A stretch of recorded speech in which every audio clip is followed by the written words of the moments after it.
Hello and welcome back to the Magic Library, guys. I know it's been a long time since I've released a video.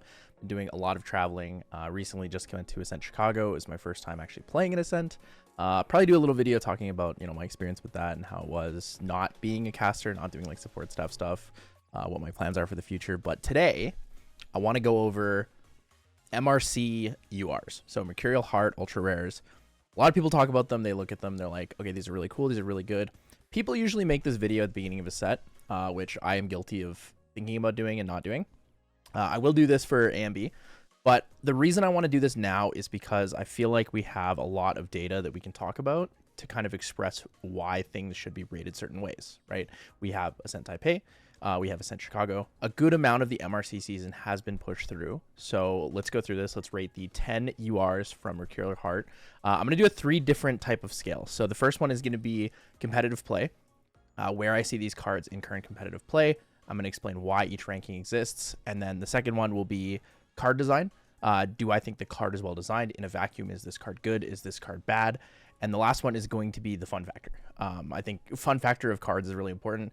Not everything in Grand Archive is about absolutely winning every single time. Sometimes it's about having the funny, right? The first time you mill somebody for 52 with your Ravishing Finale is an unforgettable moment for both you and your opponent. So without further ado, let's get to it. All right, so we're going to start here in order of set number. So we're going to start with the Fragmented Spirit of Fire. The Fragmented Spirit of Fire is a level 0 champion. It is one of the new Glimpse spirits. It says, on enter, glimpse 6, draw 6 cards, then summon a Spirit Shard token. So a Spirit Shard token allows you to banish this item or sacrifice this item, draw a card when you are level 3+. Now this has a couple unique abilities. For example, if you are Merlin level 2, you're able to eat a floating memory, banish a floating memory from your graveyard, gain a level counter, and then immediately use this. You can use cards like Empowering Prayer to kind of get the levels and get that early draw there. But essentially, Fragmented Spirit of Fire is a new Glimpse spirit with a, instead of banish for healing like the Serene Spirits, you're able to draw a card. So in the current meta of the game, I would put Fragmented Spirit of Fire at a 4, almost a 4.5. The reason I think that this card is really good in the competitive scene is because it's a fantastic option for so many good decks, right? We have Fire Diana, which is a fantastic deck. Some people used to run Serene. Being able to glimpse for your dungeon guides, for your Glow Spire Mantles, for your increasing dangers, whatever it is extremely valuable to you. You can play it in Merlin. You can play it in Hybrid Merlin. You can play it in Lorraine. Overall, being able to draw that card when you hit level 3 is really valuable because you're going to be able to glimpse and look for the more consistent route to get to level 3. The drawback to this card and the main reason I didn't give it a 5 is because in Fire specifically, you won't be able to use combinations like Library Witch Cremation Ritual, Stalwart Shieldmate Cremation Ritual, Hasty Messenger Cremation Ritual, unless you go second. So you'll always be short one card to kind of pull off that combo on first turn, which is probably the biggest drawback to Fragmented Spirit of Fire. Otherwise, I think this card is fantastic. I played it at Ascent Chicago. I really like being able to glimpse. It makes your openers way less bricky and allows you to kind of build a little bit more of a greedy deck. So Fragmented Spirit of Fire from a competitive perspective, definitely a 4, 4.5 here. When I look at the for fun factor of this card, I'm always going to give the Glimpse Spirits a 5. I think glimpsing kind of makes the game more fun. It lets you see kind of into the future, but it also lets you play essentially up to your first 12 cards, right? Like if you bottom 6, you can draw 6. You have a better opportunity to know what's coming up, but it also lets you play certain decks where you're glimpsing more and kind of allows you to build decks that have more 1-ofs or 2-ofs because your ability to find those cards is a lot easier. When it comes to card design, I think the Fragmented Spirits are fantastic. Card design, I think this is easily a 5, right? Being able to glimpse is super, super strong. It allows for consistency. We know that Rye decks really liked the glimpse when they were looking to kind of control at Worlds, right? The Serene Spirit in that sense was like fantastic. I think Fragmented Spirit of Fire probably would have been a lot better for most of those players since they weren't really worried about ally rushdown or anything like that.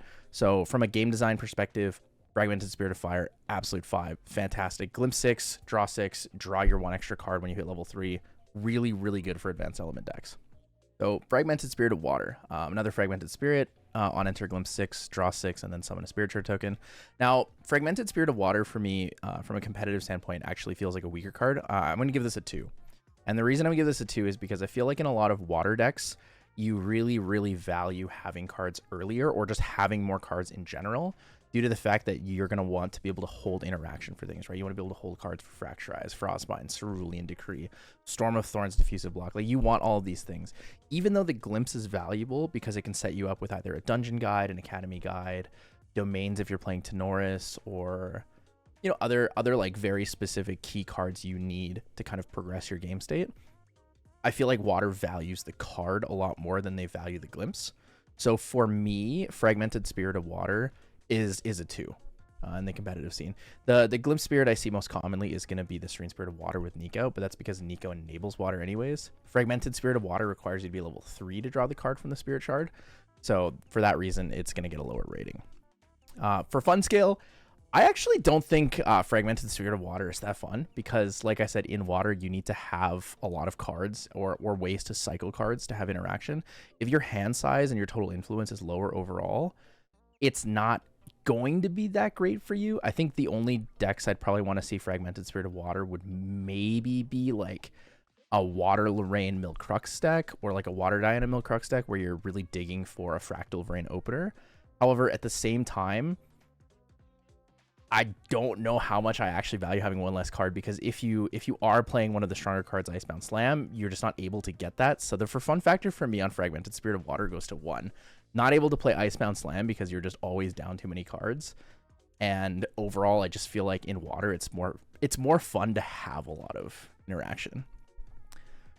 When it comes to the competitive design of Fragmented Spirit of Water, I'm really torn on this because for me, Water is about having a lot of cards. It's about having high influence, about having that control and the ability to make your opponent feel uncomfortable just on your hand size.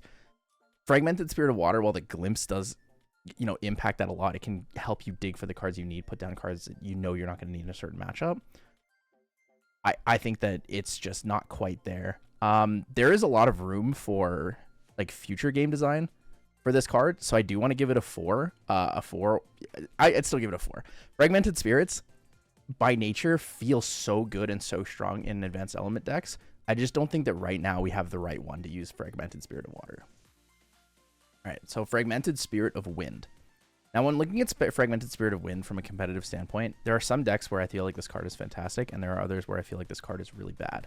So a good example is when we look at Tristan, right? Fragmented Spirit of Wind is kind of cool on Tristan because you'd be able to Glimpse, you'd be able to find that Windmill Reclaim, Outlook Reclaim, whatever that early opener you want is. However, at the same time, I feel like Tristan is a deck that values having more cards early on and doesn't need as many cards once you hit level 3, unless you're really focused on like a super, super control focused deck. I feel like Fragmented Spirit of Wind, for the most part, is kind of a bait. The Glimpse, absolutely fantastic. But I feel like in Wind, it kind of leans more towards the Water side where you really want that card. So for me, Fragmented Spirit of Wind from a competitive scene is also going to get a 2. I think the for fun factor of Fragmented Spirit of Wind is actually really high because Wind decks, being able to Glimpse in a Wind deck, you can find so many answers and unique lines that for me, the Fragmented Spirit of Wind fun factor is definitely a 5. I've played it in Onsol, I've played it in Merlin, I've played it in Diana, and a little bit in Tristan. And every single one of those decks, while I know that I felt a little bit disadvantaged having one less card, it was a lot of fun being able to Glimpse and get that more comfortable opener. So for me, it was like a playstyle thing that made it more fun. Game design perspective, Fragmented Spirits are like a 4 and a 5 in all cases. I think Fragmented Spirit of Wind is probably going to be a 5, just because it does have the split effects of being not quite a full control and not quite a full aggro. It does allow control or level 3 focused Wind decks to have a lot more consistency, and for that reason, I think it's designed fantastically. All right, so here's the big one that I think a lot of people are still wondering about. A Mercurial Heart is the divine relic for the set. It says, on enter, put a buff counter on target automaton ally you control. This is a Regalia item that is also an artifact power cell. So it's a Cleric Guardian artifact power cell. So this does apply to give units like Charged Mannequin a +1 attack or +1 power. Now, Mercurial Heart is very interesting to me. So it's 0 cost, which means you can take it out anytime.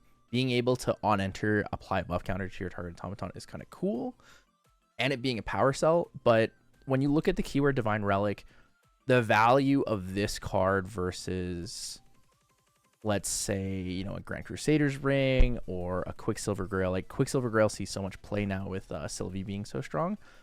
I think when we look at Mercurial Heart, I'm actually going to give it a 1. I think this card in the current competitive scene of the game is actually terrible. We never see it in competitive decks.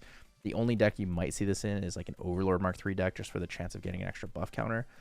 But even then, a lot of the time, you're going to see people just running Grand Crusader's Ring, because playing another manufacturer's cell or playing a cell Vanguard or something else like that to get power cells is like a more effective and efficient way. Mercurial Heart, while it is a cool design, kind of just sucks right now. Fun factor: if you really like the robot deck, it's pretty cool.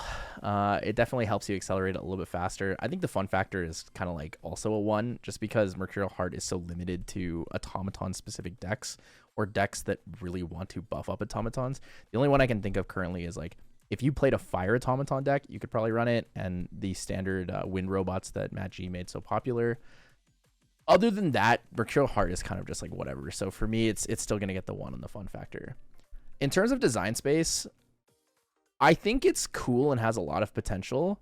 Maybe my brain's just a little too small or a little too smooth here, but I'm thinking Mercurial Heart design space going forward for future, you know, automatons and allies and stuff doesn't feel very impactful for me. So as like a card, I'm just going to give it a 2. I don't think it's fantastic. I think it has more potential than I'm giving it credit to, but I just don't see it being like well played or well loved as a card. Shadow's Claw. Now, Shadow's Claw is probably one of the most fantastic regalia that's come out in the game. It is very, very specific only to Tristan, just due to the way that the deck is built, also because it's Umbra required.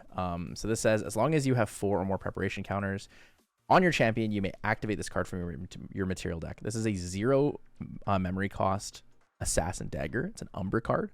It's a 1/3, so it has 1 power and 3 durability. And the unique bonus to it is a Tristan bonus. Fantasia allies you control can attack using Shadow's Claw. When they do, put a durability counter on Shadow's Claw. What this means is, if you attack with Tristan, deal combat damage, your Fantasia allies can now attack the same target with the Shadow's Claw on attack declaration, add a durability to Shadow's Claw. On hit, remove it. Or on hit. After the if the combat connects and they attack, even if they deal 0 damage, the Shadow's Claw will lose a durability. So essentially, as long as you have 1 remaining durability on your Shadow's Claw, your Fantasia allies can attack that target. So if you use a different weapon, if you use a Shadow Strike for low amount, if you slice and dice, if you use a Thieving Cut, whatever it is, your shadows are able to use Shadow's Claw to attack to deal 1 extra damage each. This is extremely impactful and probably the best competitive Mercurial Heart you are right now. This card is integral in Tristan decks because it allows you to have a weapon that deals extra damage. Chip damage on Tristan is so important because if you can get a little bit of chip damage in, Shadow Striking on a single Mastermind scheme for, let's say, 14 or 15, even without the Shadow's Claw, is going to be pretty close to lethal with your Shadows included. If you have Shadow's Claw, it makes the window of damage required quite a bit looser, right? So if you, let's say your standard is you have 4 preparation counters, you've gone level 2 Tristan. You're dungeon guiding to 3, so you get a prep counter for the level. You Mastermind scheme once. Now you're at 10 counters, right? If you Shadow Strike with the Shadow's Claw at 10 counters, you're prep 10, so 10 damage. Shadow Strike is 4. Shadow's Claw is 1, so 15. Each of your shadows now swing for 1 + 1 from the Shadow's Claw. You have 19 damage on that turn immediately after you dungeon guide. And that doesn't include your dungeon guide swinging for 1 as well. So finding a 20 damage lethal on 4 prep counters is pretty impactful. And 3 of that damage coming from Shadow's Claw actually does make a big difference, right?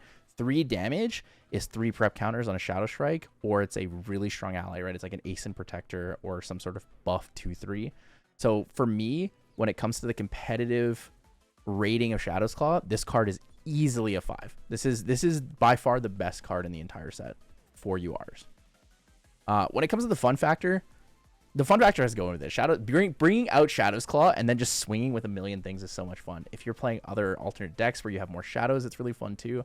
If you're someone who plays Shadow Resonance or Penumbral Waltz and you aggressively Penumbral Waltz for 3, gain 2 shadows, suddenly all your shadows now swing for 2 instead of 1, so you go from 4 damage to 8.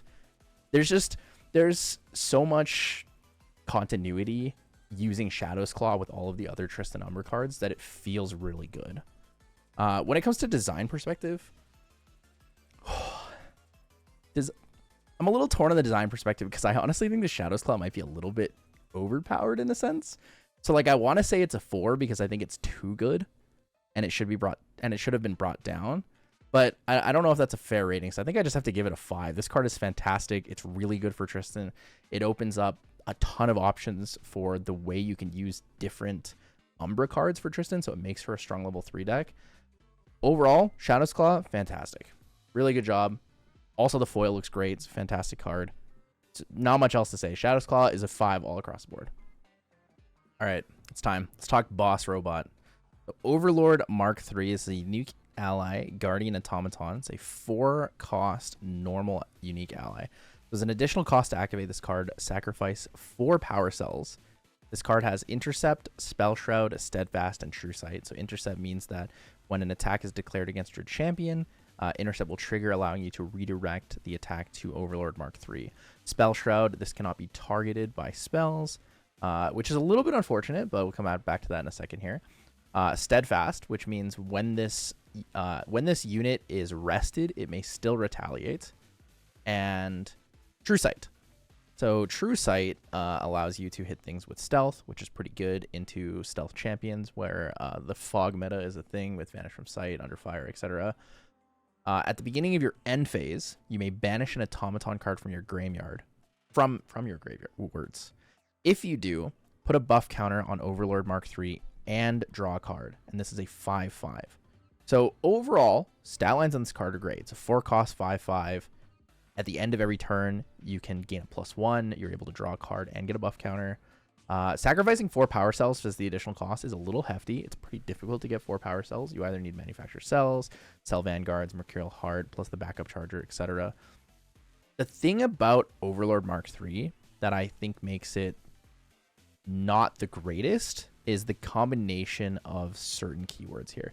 So Intercept, Steadfast, a little weird. Spell Shroud is a little bit unfortunate. While it does protect you from things like Storm Slime, Fireball, etc., it does not protect you from Reprogram. So Reprogram will give you -2 or 2 debuff counters on Overlord Mark III because it's a skill, not a spell. And the other unfortunate thing is you cannot target Overlord Mark III with your own spell. So you can't use things like Critical Recovery to give it a buff counter and fully heal it. So Overlord Mark III is a super snowbally win harder card. In the current meta, I think this card is a 1, almost a 0. I would almost give this a 0. This card is so unplayable. If you resolve this card, you're probably going to win the game regardless if you play the card. And if you are trying to resolve this card and you lose the game, it's probably because you put too many resources into trying to resolve this card, or it got like double reprogrammed and killed instantly. Overlord Mark III is a card that needs to be on the field. It needs to scale. It needs turns to gain buff counters. And it has obvious immediate counters. The other thing that's like really unfortunate about all these really strong single allies is the Dream Fairy exists. And Dream Fairy kind of says, hi, goodbye, goodbye. And it doesn't matter if it gets sent back and you gain your influence, you have now lost 4 power cells. And that is a very, very significant loss to have. So when I look at a card like Overlord Mark III competitive scene, I think I saw it played once in Ascent Taipei. It barely day 2'd, but it was very early in the season. I've never seen anyone play this card outside of that at any competitive event, or have I seen it do well. This card is I'm going to say it. This card is a 0 to me. This is a 0. From a fun perspective, I think Overlord Mark III is like a 4. This card is sick. If you resolve it and you're just like, ha, boss robot, remove all power cells, and you swing. The end of your turn, you banish a card, draw one, and then put it. You instantly recycle the card on the first turn it's there. Every turn it remains on the field, you're like, it's like a Team Rocket card. It's a funny card, but it's not like really, really, really impactful in any way. Design-wise, I think it's a 2. I think this card is pretty weak. I think the problem with this card is it's very easy to make it too overpowered. So leaning towards the slightly underpowered was probably their choice. So Overlord Mark 2 or Mark 3, not that interesting to me overall. So it's going to get a 0, a 4, and then a 2 for design. So Prima Materia, Mr. Lineage Break Cam's favorite card. Actually, probably not his favorite card, but Arasana is cute. So Prima Materia is a 4-cost Astra card. This is a unique item. It's a cleric artifact.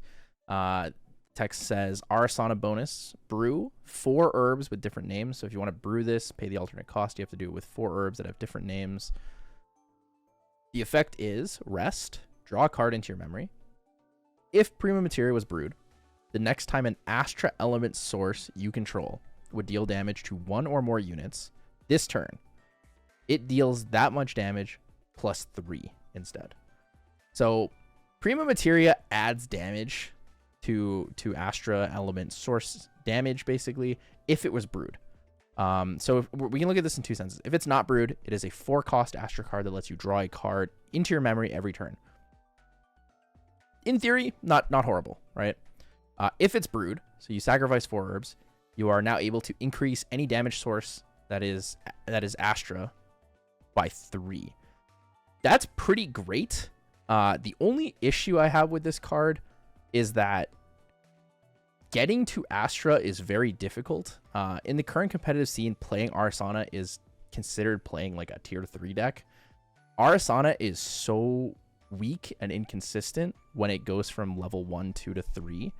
And the other big issue with her is that on one side, like, you want the herbs to use them for things, and then the other side, it's like, okay, well, if I brew things with my herbs, I just lose them and gain no effects. So Arasana is on the weaker side. Prima Materia to me is like a 2 in the competitive scene. I think if you play Arasana, this is one of the 2 deck archetypes that's like really, really, like, you need this card in that archetype, but the card is so weak. From a for fun perspective, Prima Materia resolving this is great. This card's like a 5. Every time you just draw another card. Drawing cards is great. Dopamine is great, right? From a design perspective, I think this card is actually designed in a fantastic way. I like the concept. It's very thematic towards Arasana specifically as the herb focus. Being able to increase Astra source damage is great. I do like that it's an item, so it stays on the field. You can activate this at fast speed in response to things. I'm going to give it a 4. I don't think it's like super crazy. I don't think it's bad either. Hopefully Astra gets more support in the future so that we can see more usages of things like Prima Materia, Common Fall, Cosmic Bolt, etc. Okay, Atmos Armor type Ares. This is a 3-cost Neos unique ally. It is a Guardian Automaton. On enter, summon 2 Atmos Shield tokens. Class bonus, Atmos Armor type Ares gets +1 for each ally named Atmos Shield that you control. Now, this card is a 1/5 by default nature because you summon 2 shields. You will, when you summon it normally, if you're not getting Stifling Trapped, you'll actually be a 3/5. Now, Atmos Shields, because of the context of this, I have to explain what they do. Atmos Shields are a 1-cost Neos token ally. It says rest. The next time target Neos element unit would take non-combat damage this turn, prevent 2 of that damage. Second line here is whenever another Neos element unit you control is targeted for an attack, you may change the target of that attack to this ally. It's a 0/2 ally. So you can rest to block 2 non-combat damage, or you can redirect combat focus damage to this ally. And you can redirect from each shield as well. So if I target shield A, you can redirect it to shield B, for example. I think this card is just shy of a 5, but I'm going to give it a 5. And the reason I'm going to give it a 5 is because if you play Neos Tenoris, with the exception of Jimmy Lee's Assemble the Ancients deck, this card is probably the most important card in Neos for you, alongside Blade of Creation. And there's no reason that you should not run, at minimum, those 8 cards. 4 Blade of Creation, 4 Atmos Armor type Ares. The reason this card is so fantastic is because it synergizes so well with everything else. It comes in as a 3/5. It's a 3 cost, so it's not anything crazy expensive. It also allows you to protect your champion in multiple ways. It allows you to protect your other Neos allies in specific ways. It also creates 2 tokens for you, which synergizes with Blade of Creation, Archon Broadsword, Cordelia, if you're using Cordelia. So when I look at Atmos armor type Ares, I think this card is absolutely necessary in the archetype. Anyone who has been playing this will see it and see the effect of it. It is fantastic as a card. From the competitive standpoint of this, because Neos is a little bit on the weaker side, it's probably a 4. And that's only just because slimes are so prevalent and so strong, and I think the slime matchup into Neos Tenoris is like very fair, whereas slime matchup into other decks is better. So because Neos is like a little bit lower than the tier 1 to me, this card gets a 4. From a for fun standpoint, this card is fantastic. It's really fun to just pop in a 3/5. You have the shields. You can just block, redirect. You make people think of totally different ways on how they want to interact with you. You can do tons of interaction stuff, obelisk of protection, both your shields. Like you can block a lot of damage, redirect damage. You can kind of mind game people into how they have to navigate around your shields. From a design perspective, I think this card is absolutely fantastic because of the Atmos shields. I'm going to give it a 5. And I'm going to say it's because of the Atmos shields. The Atmos shields are designed so incredibly well that this card being like existing is just fantastic. It's absolutely fantastic. All right, Final Stroke.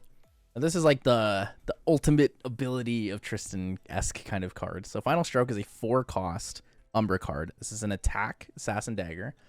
Prepare 3. Class bonus on champion hit if Final Stroke was prepared. And there are 20 or more damage counters on the hit champion. Destroy the hit champion.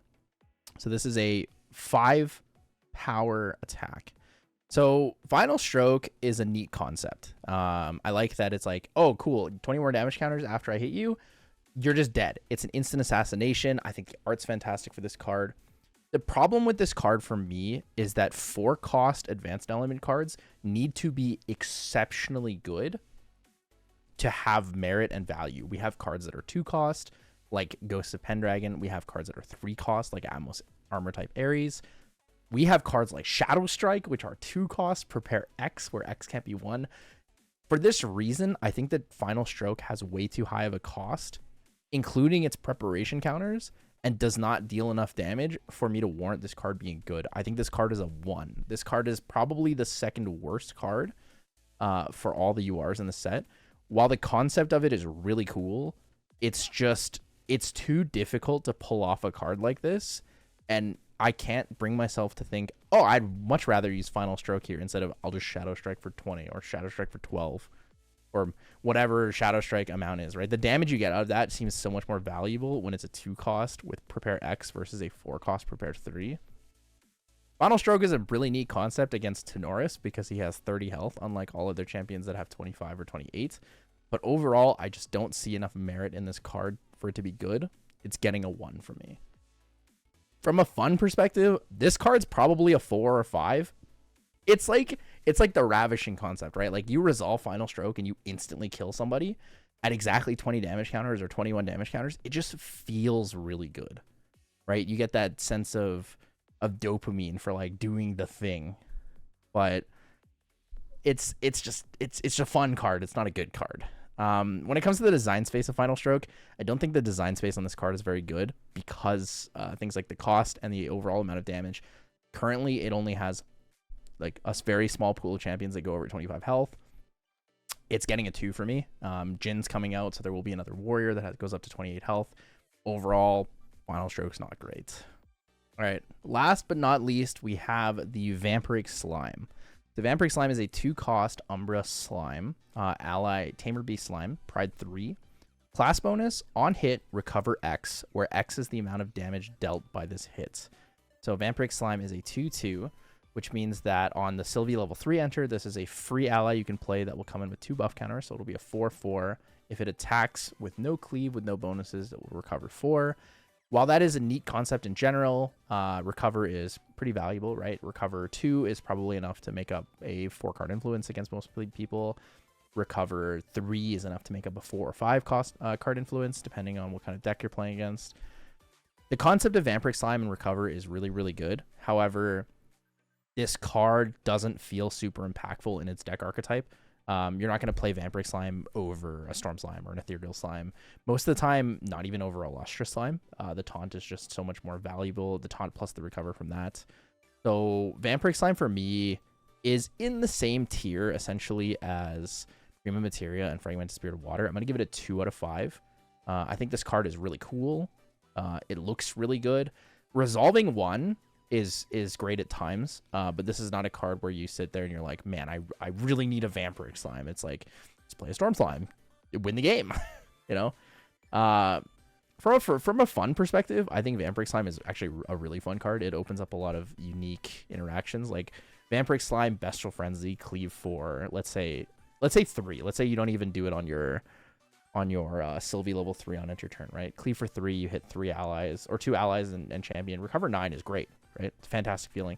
Cleave for 5, recover 20, probably instantly wins a game. So the fun factor on doing these unique combos, kind of like, you know, final stroking somebody or hitting someone with the Ravishing Finale for game, they're great. Vampiric Slime, I think, is more of a for fun overkill kind of unit. Design space on it, it's cool. It's cool. I don't think it's bad. I don't think it's really good. This is probably the only card I'm going to rate a 3. I think it just sits comfortably in the middle. This card can be good if you want it to be good. You can build around it if you want to. It's not super impactful or crazy strong in the meta. So, or any meta that I can really see Vampiric Slime being super strong. It's like, this card is usable and we could play it if we want to. So overall, those are all of my ratings for the URs in the set for Mercurial Heart. Just as a last shout out for Mr. Sylidar, since he had to point it out to me, that Tristan Shadow Reaver CUR is technically a UR. We will also include the Shadow Reaver CUR in the rating here. So let's look at Tristan Shadow Reaver. Tristan Shadow Reaver is a level 3 champion. It is a 3 memory cost. Tristan Shadow Reaver Umbra. Champion, Assassin, Human. Tristan Lineage. Tristan can level up into champions of the same base level. When she does, draw 2 cards. Because she has Tristan Lineage and the other cards, there's only one other card that has Tristan Lineage that she's able to level up into, which is Shadow Dancer. The on-entry of this card is fun and unique. Banish the top 4 cards of target opponent's deck face down. As long as they're banished, you may play those cards, ignoring their elemental requirements. I think in the current meta, this card is like a 2. You almost never see it resolved. It's decent against water. It's decent against Crux. Its best outcome is probably in the mirror match when you're trying to steal someone's Shadow Strike or Slice and Dice or their Mastermind Schemes. For the most part, or even their Ensnaring Fumes. Outside of that, I don't really see a lot of value in Tristan Shadow Reaver. If you're playing this, you're probably winning the game already. You probably have an extra dungeon guide and you really need to banish 2 garbage cards. It's like an extra out if you don't have lethal in your hand, but you have 2 dungeon guides. So when I look at Tristan Shadow Reaver, it's all right. It's not fantastic. I give this card a probably a 3. It's really good in the mirror and it's like okay in other things, but most of the time you're not materializing this. You're not dungeon guiding into it. So Tristan Shadow Reaver, fun factor, it's definitely a 5. Taking other people's cards and then being like, ha, I'm creative shocking your own creative shock. It's pretty fun, right? Creative shock, discard your own flow, or like you Pendragon your own you Pendragon your own Shadow's Claw, like just draw 2 and then bring the Shadow's Claw out again after you've attacked me. It's pretty good value, right? Very fun to do. It's very high rolly in a sense. From design space, I think this is actually a really, really cool card. The design of being able to level up into the other version of yourself, and then maybe in the future other versions of Tristan is fantastic. Big props to Weaves for this one. I think that the concept and design space of this allows people to think of the card in a way that nobody would have expected to come out, and I just think it's fantastic. So design space, definite 5. I think it's really cool. If you guys like this video, I urge you to leave a comment below. Let me know what you think about all of my ratings on things. Obviously, these are just my opinions. You may completely disagree. Happy to discuss it. Happy to just give you a thumbs up if you know what you say is good, and I just have nothing else to say to it. Right? Sometimes it's just we look at 2 arguments and it is what it is. But I'm gonna try to make some new videos. So thank you guys so much for bearing with me on this this break. Be super busy the next month. A lot of travel for a couple of regionals and then Singapore as well. But I look forward to seeing great things from you guys and great things from GA. So thank you for watching this video.